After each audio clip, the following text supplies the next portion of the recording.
Paz de Cristo, estimados hermanos, bienvenidos a esta clase de doctrina.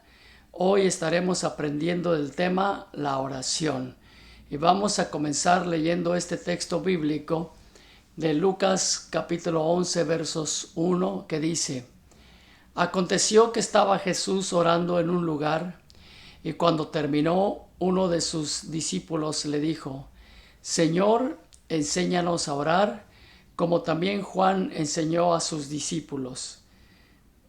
Jesús estaba orando y ellos le pidieron a Jesús que les enseñara a orar.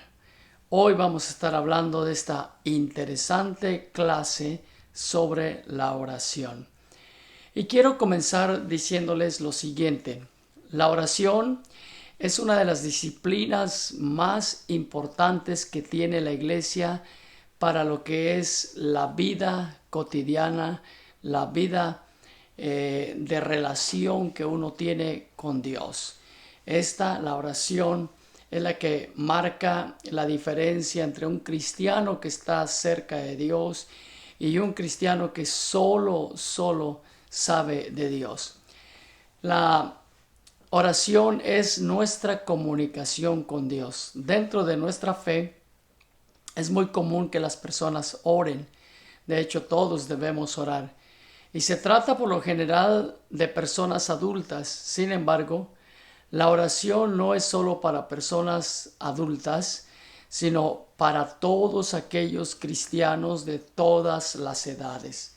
La oración es muy importante.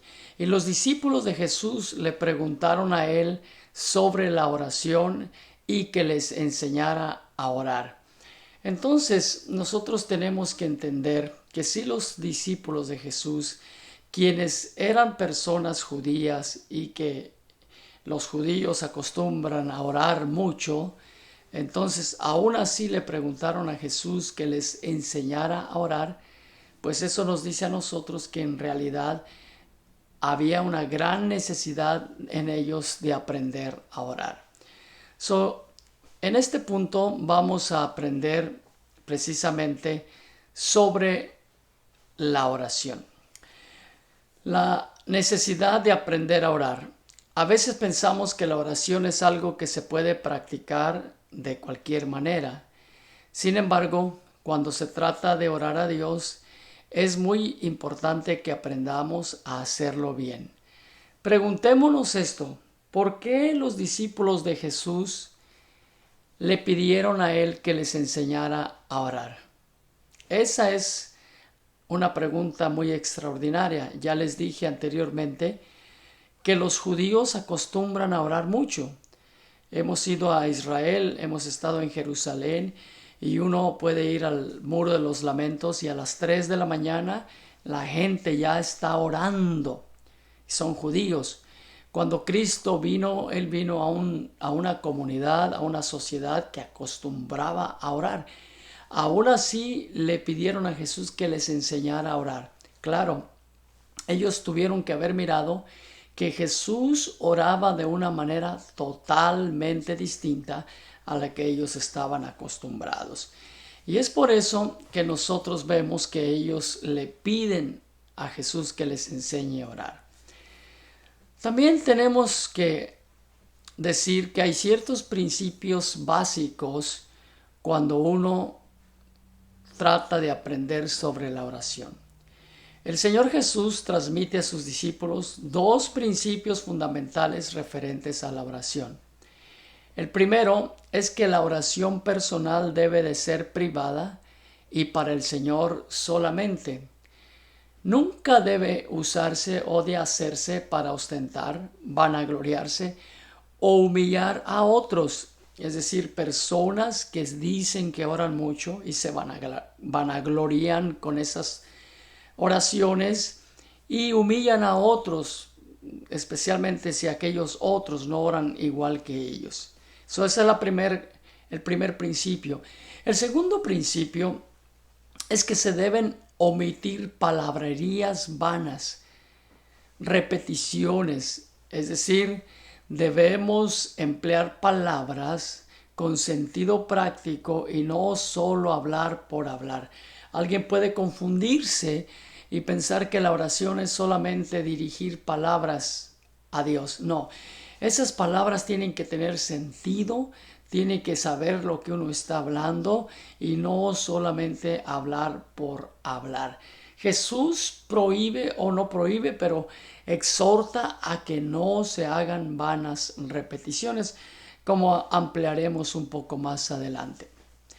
Entonces, cuando aprendemos sobre la oración, no solamente aprendemos ciertos principios básicos sobre la oración, pero también debemos aprender qué realmente significa el asunto de la oración. Y aquí les presento algunas definiciones. Por ejemplo, la Enciclopedia Hispánica dice que la oración es el diálogo del hombre con la divinidad, que responde a algún tipo de manifestación de esta, o sea, de la divinidad. 2. El diccionario bíblico dice: es el ofrecimiento de las emociones y deseos del alma hechos a Dios en el nombre del Salvador Jesucristo. Número 3. Es cualquier comunión espiritual con Dios, incluyendo la confesión, petición, adoración, alabanza y acción de gracias. Es decir, es un recurso natural de los hijos de Dios, la oración. También hay otra definición de Hegel que dice: la oración es el privilegio más grande que tiene el ser humano y su gozo más preciado, puesto que por medio de ella mantiene comunión con su Padre Celestial. También Charles Spurgeon, el príncipe de los predicadores, él decía: la oración es el nervio delgado que mueve los músculos de la omnipotencia. Y finalmente, la oración es la comunión directa de nuestro espíritu con el Padre Celestial. Como han podido ver, todas estas definiciones tienen un común denominador. Es hablar con Dios, es comunicarse con Él, es decirle a Él todo lo que nosotros queremos decirle. Eso es básicamente la oración. También tenemos que aprender no solamente los principios y no solamente las definiciones de la oración, pero también ciertos modelos de oración. Cuando hablamos modelos, me refiero a la especie de formas en que nosotros debemos orar. Alguien se puede preguntar: pastor, ¿y qué debo decir cuando voy a orar? ¿O qué no debo decir? Bueno, entonces, con estas preguntas percibimos la importancia de contar con un modelo para orar. ¿Por qué? Porque o puede decir uno cosas que no debe decir, o puede no decir cosas que sí debe decir.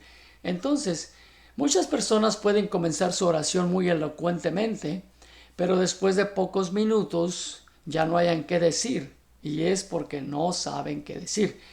Otras personas pueden hablar mucho, toda la oración, y otras personas pueden no decir nada, porque no saben cómo ni qué decir.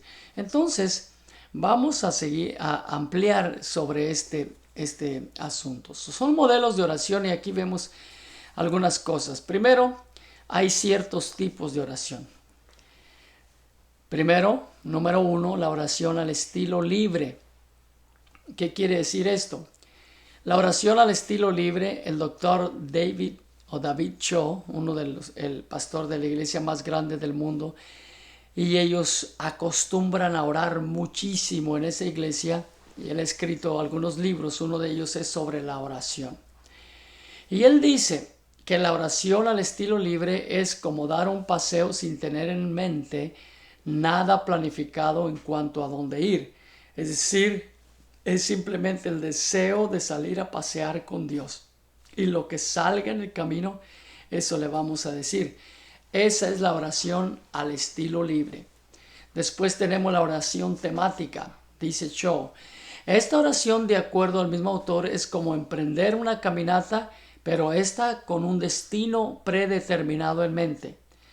Oración temática es ir y saber a dónde vamos. Número 3. Oración de ondas concéntricas.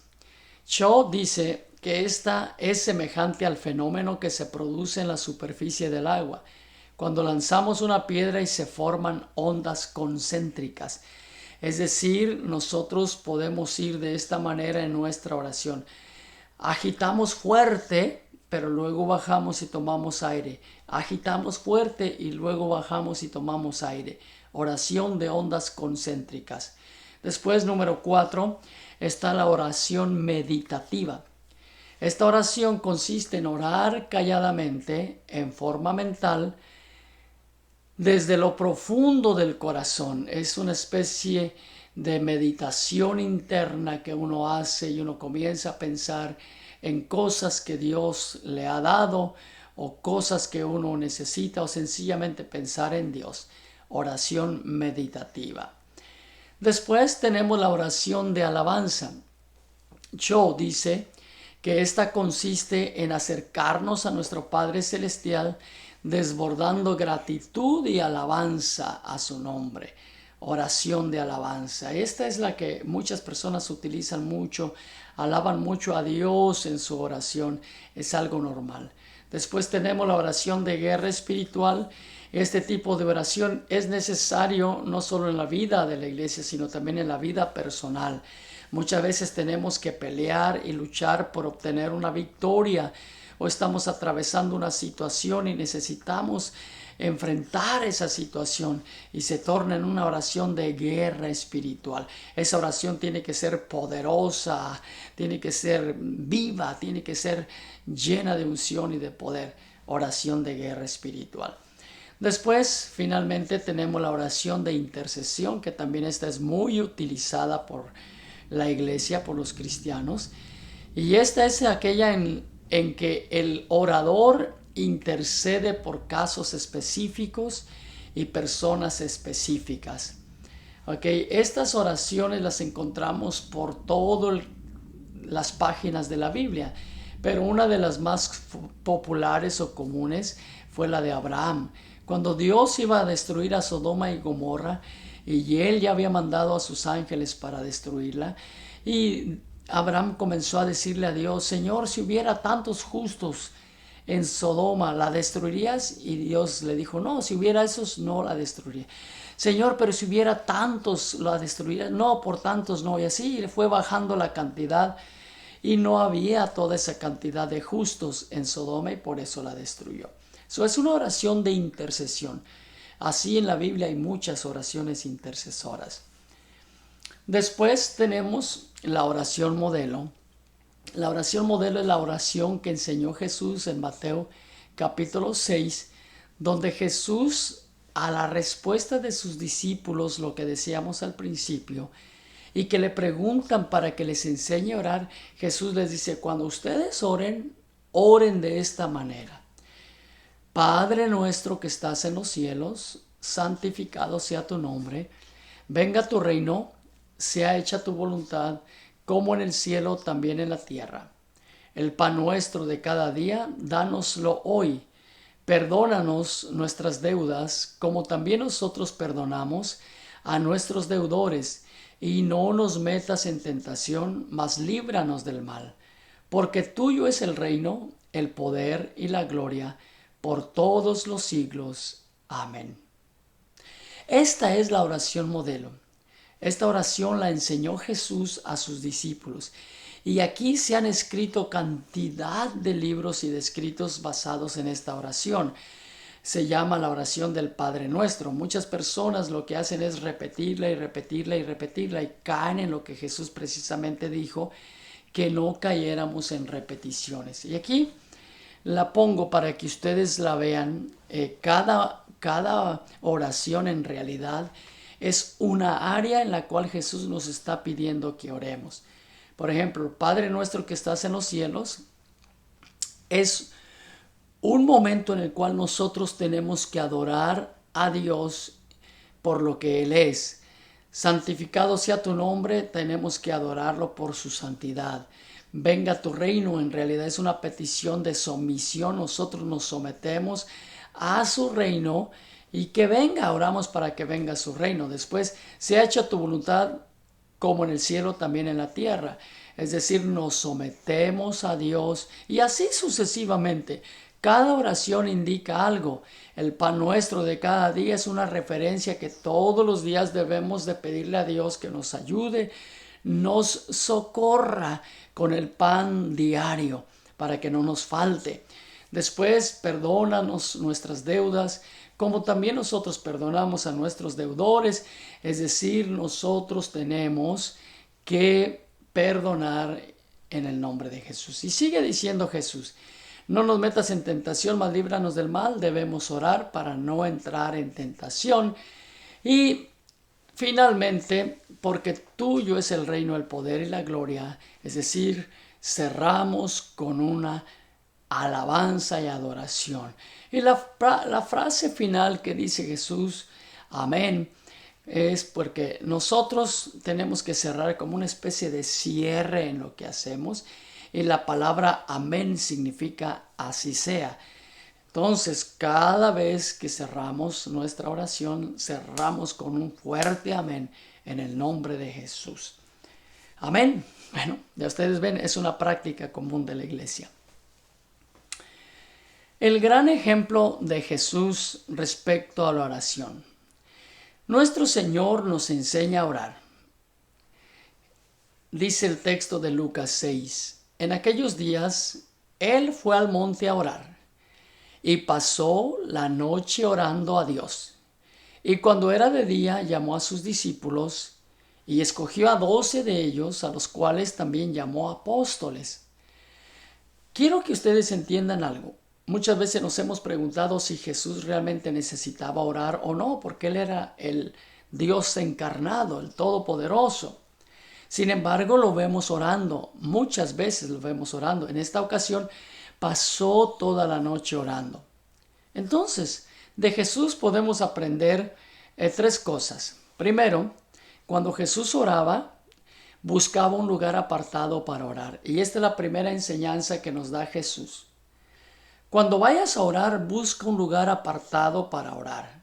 Excepto cuando vamos a la iglesia, los cultos de oración, que son oraciones en comunidad o comunitarias. Ese tipo de oraciones son distintos. Pero Jesús buscaba un lugar apartado y allí oraba Él. Jesús no quería, como nosotros tampoco debemos de querer, que la gente diga, wow, qué bárbaro para orar este hombre. No, la oración es tuya y Dios, es privada. Número 2, Jesús pasaba un tiempo significativo en oración. Es decir, Jesús iba a orar, pero Él pasaba horas, Él pasaba buen tiempo orando. Y eso nos habla a nosotros de la importancia que tiene el dedicarle el tiempo suficiente a la oración. Y número 3, Jesús acostumbraba a orar cuando había que hacer toma de decisiones en su ministerio.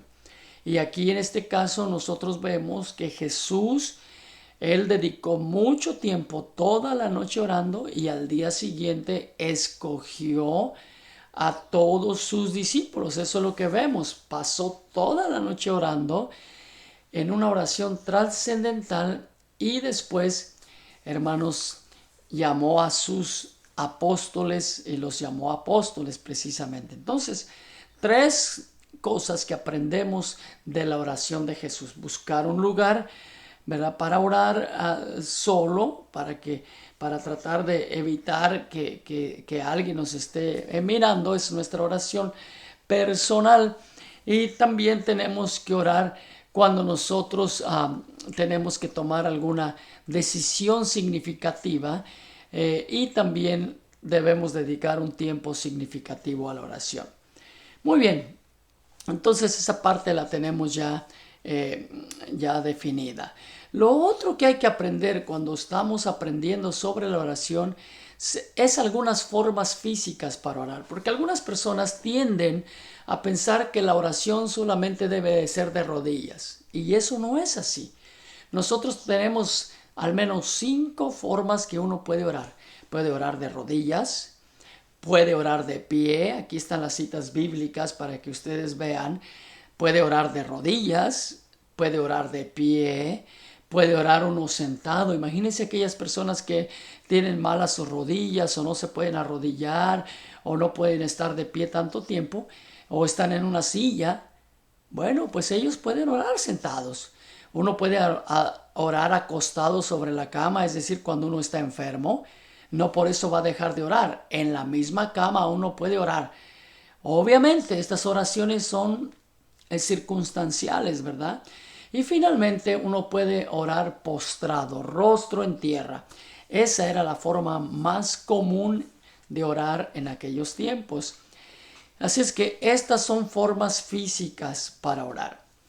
Y también el Señor nos enseña algunas reglas. Hemos visto principios, hemos visto formas, modelos, y ahora vamos a ver ciertas reglas para orar. Jesús dijo, y orando, no uséis vanas repeticiones como los gentiles que piensan que por su palabrería serán oídos. No os hagáis pues semejantes a ellos, porque vuestro Padre sabe de qué cosas tenéis necesidad antes que vosotros le pidáis. Esto es muy importante. ¿Por qué? Porque muchas veces, como dije al principio de esta charla, tendemos a decir y a decir y a decir, y decimos mucho y no decimos nada. Entonces Cristo nos habla y nos enseña 3 reglas, sobre la oración, y vamos a verlas rápidamente. La primera es no usar vanas repeticiones. Vanas repeticiones. ¿Qué es una vana repetición? Es decir, una palabra tras otra y sin sentido. No tiene sentido. Se convierte en una repetición vana. 2. No hables mucho. Las oraciones largas no están prohibidas, pero tampoco quiere decir que porque son largas van a ser oídas automáticamente por Dios. No es cierto. Como dije, muchas personas oran mucho, pero no dicen nada. Entonces uno tiene que en la oración hablar lo suficiente, pero también no tanto. Es decir, hay ocasiones donde uno necesita meditar, necesita darle tiempo a Dios para que Dios nos lleve en esa oración. Y finalmente la regla número 3 es confiar en Dios. Que cuando nosotros oramos a Dios, Dios va a responder nuestra oración. Tenga en cuenta que todas las oraciones que nosotros hacemos a Dios, Dios las oye y Él nos va a responder en el nombre de Jesús. También tenemos que aprender cómo contesta Dios la oración. Y esto lo he escrito aquí para que ustedes no se confundan con esto. Todo esto está escrito en mi libro sobre la vida cristiana. Estos detalles están ampliados en ese libro. Y aquí yo explico cómo Dios contesta la oración. Hay ocasiones que Dios contesta inmediatamente la oración. Uno ora y ¡pum! Enseguida está la respuesta. Pero hay momentos donde no, la oración es tardada, la oración tarda un tiempo en contestarse. Y número 3, a veces Dios contesta la oración diferente de nuestros deseos o de la forma que nosotros le pedimos a Dios. Y finalmente, a veces Dios contesta más allá de nuestras expectativas, es decir, nos sorprende el Señor. Entonces, estas son 4 formas que Dios contesta la oración. Inmediatamente, a veces se tarda, pero la contesta, o luego la contesta, pero diferente a lo que nosotros pedimos. Y finalmente, Dios contesta la oración más allá de la expectativa que teníamos nosotros. Nosotros le pedimos 2, Él nos dio 4. Es por usar un ejemplo. Muy bien, seguimos adelante. Los efectos de la oración. La oración abre el cielo. Ese es el efecto primordial de la oración. Cuando Jesús oró, su oración fue tan poderosa que abrió los cielos. Su oración abrió el cielo. Cuando Esteban oró, pudo ver a Cristo en el cielo. Él llegó a decir y dijo, veo los cielos abiertos y al Hijo del Hombre que está a la diestra de Dios. ¿Sí? Él miró los cielos abiertos. Cuando nosotros oramos, debemos de saber que nuestra oración va abrir los cielos. Número 2, la oración cambia las cosas. Cuando uno ora y ora fervientemente, la oración es poderosa para cambiar las cosas. La Biblia dice que el que esté afligido haga oración. El que está enfermo llame a los ancianos para que oren por él. Es muy importante que nosotros entendamos que la oración cambia las cosas. Luego agrega el escritor, la oración eficaz del justo puede mucho. Entonces, la oración lo cambia todo. También debemos de saber que la oración mueve el poder de Dios. Tenemos el caso de Ana, por ejemplo. Esta mujer oró y lloró fervientemente delante de Dios, presentando su necesidad, y Dios le respondió con un hijo. Ella era estéril. Elías oró fervientemente para que no lloviese y no llovió por 3 años y medio. Después volvió a orar y nuevamente llovió. Oró fervientemente. ¿Por qué? Porque la oración mueve el poder de Dios. Finalmente, Ezequías, este rey, estaba siendo amenazado por los ejércitos de Asiria, pero oró a Dios fervientemente y Dios le dio la victoria, y esa noche Dios destruyó al enemigo completamente. La oración mueve el poder de Dios. Por eso nunca debemos de parar de orar. Al final tengo algunos consejos finales para la oración. Para que nuestra oración sea efectiva, hay 3 consejos prácticos. Primero, esfuérzate para orar. Segundo, ten un plan de oración. Y tercero, quita todo estorbo para orar. Son consejos prácticos y vamos a decirlos rápidamente. Primero, esfuérzate al momento de orar. Sí, nuestra carne muchas veces no quiere orar. Por eso tenemos que esforzarnos nosotros para orar. Si nuestra carne no quiere, nosotros sí debemos de querer. Segundo, debemos de tener un plan de oración. Aunque hay muchos escritores cristianos que han trabajado mucho sobre este tema, pero vamos a presentar algunos consejos prácticos al respecto. Por ejemplo, hay un libro llamado Compañeros de Oración del pastor y doctor John C. Maxwell, y él aconseja lo siguiente. Dice, para una oración hay que tener tiempo de preparación. Según Maxwell, para poder tener un tiempo devocional agradable con Dios, hay que prepararse física, mental y emocionalmente.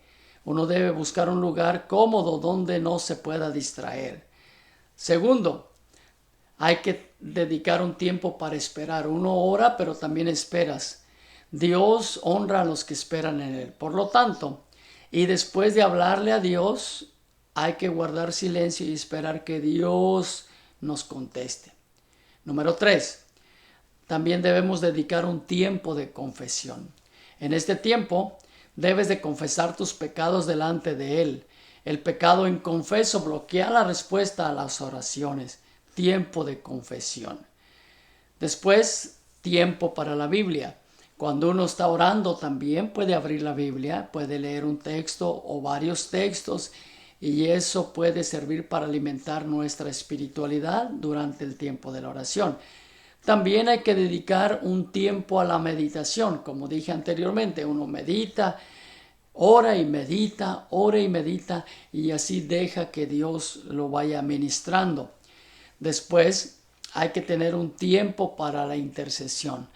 La intercesión es orar por otras personas y es parte de lo que nosotros debemos estar haciendo, interceder. También en la oración debemos dedicar un tiempo de petición, es decir, pedirle al Señor todo lo que le queremos pedir. Podemos apartar un tiempo en la oración para petición. También tiempo de aplicación. Esto se refiere a la obediencia que debe llevar a cabo el que ora al recibir las instrucciones de Dios. Esto quiere decir que mientras estamos orando, Dios va a trabajar con nuestra vida y nosotros tenemos que aplicar eso que Dios está trabajando en nuestra vida y ponerlo en acción. También finalmente, 2 puntos más, un tiempo de fe. En este espacio tienes que lanzarte a orar por fe, por las diversas situaciones que tú estás atravesando y debes de creer que Dios puede obrar poderosamente. Es un tiempo para proyectarte en la fe. Y después finalmente cierras la oración con alabanza y acción de gracias, dándole gracias a Dios porque Dios te permitió orar y porque tú crees que lo que le pediste a Dios va a suceder. Y uno le da gracias a Dios por todo esto. Sí, son 10 puntos que todos estos elementos los voy a poner para atrás para que los veas. Todos estos elementos los podemos nosotros poner en cada oración. En la oración, ¿ok? Dedicamos un tiempo de preparación, buscamos un lugar apropiado, luego hablamos y esperamos que Dios nos conteste. También confesamos nuestras faltas delante de Dios. Dedicamos un tiempo para la Biblia, tenemos un tiempo de meditación, un tiempo de intercesión, un tiempo de petición y un tiempo de aplicación de todo lo que nosotros hemos dicho, ¿ok? Y hemos recibido de Dios. Y finalmente un tiempo de fe en el cual nos proyectamos. Y por último, cerramos nuestra oración con un tiempo de alabanza y acción de gracias. Así es que estos son consejos muy prácticos y el último consejo, porque eran 3, es quitar todo estorbo. ¿Ok? Quita todo estorbo. Hay muchos estorbos para que nuestra oración suba a la presencia del Señor, pues hay que quitarlos en el nombre de Jesús. Por ejemplo, en los esposos cuando se enojan con la esposa, el escritor dice que nuestra oración es estorbada. Siempre tenemos que estar contentos con nuestra esposa. ¿Para qué? Para que nuestra oración suba, ¿verdad?, a la misma presencia del Señor. Muy bien, estimados hermanos, como han oído, esta es la enseñanza sobre la oración. Y aunque los consejos antes dados son prácticos buenos, tú también puedes desarrollar tus propias formas de orar, con las cuales te sientas más cómodo, te sientas mejor estimulado para buscar a Dios. Hay personas que ponen música cuando están orando, hay personas que ponen una música alegre, otros ponen una música calmada, hay personas que no ponen música del todo. Es decir, como tú te sientas mejor orar, lo debes de hacer. Es como te sientas mejor. Lo importante es que lo hagas en el nombre de Jesús. Así es que espero que esta lección te haya enseñado mucho y que tú, estimado hermano, te conviertas en un guerrero de oración para la honra y la gloria de nuestro Señor. Dios te bendiga y adelante en el nombre de Jesús. Amén.